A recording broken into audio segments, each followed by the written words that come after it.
Hai guys, sekarang kita akan menyaksikan bersama diskusi kelompok mahasiswa Fakultas Hukum Unsrat Manado untuk mata kuliah Hukum Acara Perdata dengan kelompok-kelompok diskusi, dan mari kita ikuti dan kita saksikan bersama.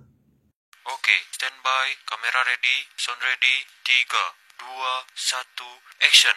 Perkenalkan, kami dari kelompok 3, saya Brian Selamat. Saya Violeta Mandoringin, saya Glendy Sepang, saya Kapten Galang, saya Muam Butungan, saya Fenus Bayo, saya Salatrete Binala, saya Skill Randi, dan saat ini kami akan membuat video dengan materi presentasi mengenai studi kasus wan prestasi.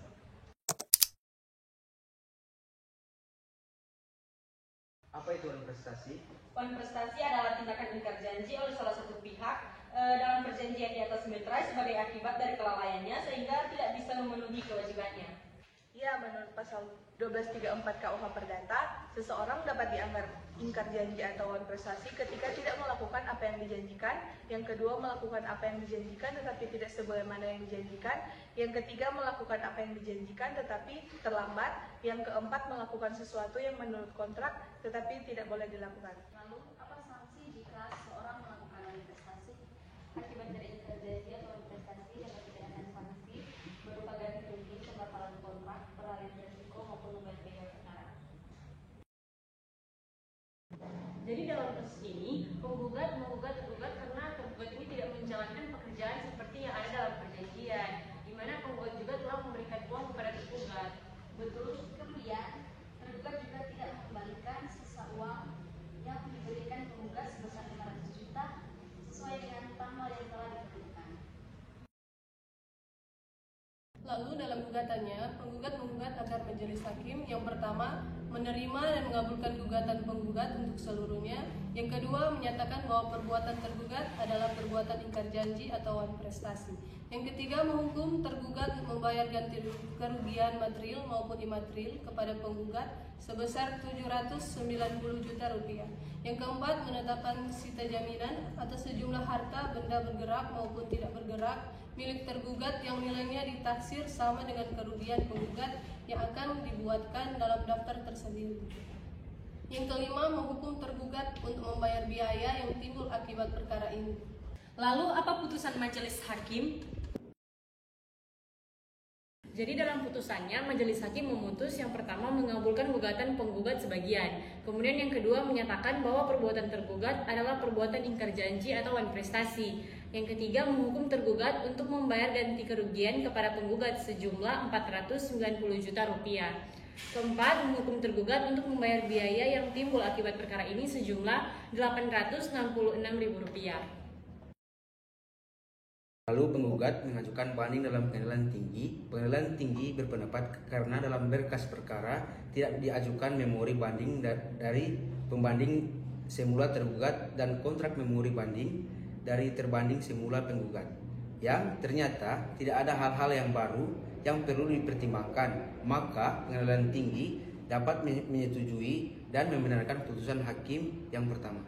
Lalu apakah tergugat mengajukan kasasi? Ya, pemohon kasasi meminta agar yang pertama menerima permohonan kasasi dari pemohon kasasi. Yang kedua, menyatakan menolak gugatan penggugat atau termohon kasasi untuk seluruhnya. Yang ketiga, menghukum penggugat atau termohon kasasi untuk membayar seluruh biaya yang dikeluarkan dalam perkara ini.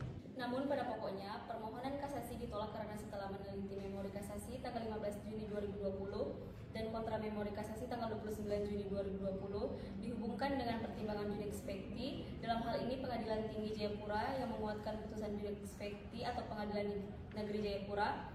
Mahkamah Agung berpendapat judex facti sudah tepat dan tidak salah menerapkan hukum atau melanggar hukum yang berlaku.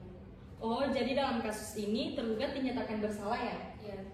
Saya ingin bertanya, dalam kasus tersebut, dalam pengadilan tingkat pertama, mengapa hakim hanya mengabulkan sebagian gugatan penggugat, tidak seluruhnya? Jadi dalam kasus ini hakim hanya mengabulkan sebagian dari gugatan penggugat karena dalam gugatannya penggugat menggugat ganti kerugian imaterial. Namun dalam pertimbangan hakim itu tidak dikabulkan karena penggugat tidak menjelaskan secara rinci mengenai kerugian tersebut. Kemudian yang kedua, penggugat juga menggugat sita jaminan, namun tidak dijelaskan barang-barang apa saja yang akan dimintakan sita jaminan. Bagaimana penerapan asas pacta sunt servanda dan prinsip itikat baik dalam penyelesaian kasus ini? Dalam kasus wan prestasi ini, tergugat melanggar asas itikat baik karena tidak melakukan pekerjaan seperti yang dijanjikan dan bahkan tergugat tidak mengembalikan setengah dari uang yang diberikan penggugat. Di sini tergugat telah melanggar asas pacta sunt servanda, di mana perjanjian harus ditepati, di mana tergugat tidak melunasi hutang setelah tanggal yang ditentukan. Kemudian, dalam pemeriksaan tingkat kasasi, apa yang menjadi pokok pemeriksaan Mahkamah Agung?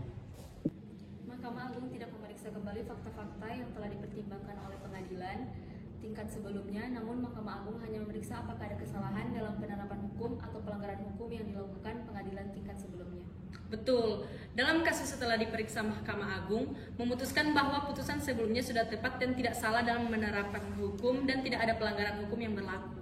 Jadi teman-teman, kasus ini menunjukkan contoh nyata wan prestasi dalam perjanjian kerjasama di mana satu pihak itu tidak melaksanakan kewajibannya sebagaimana telah disepakati dalam kontrak sebelumnya.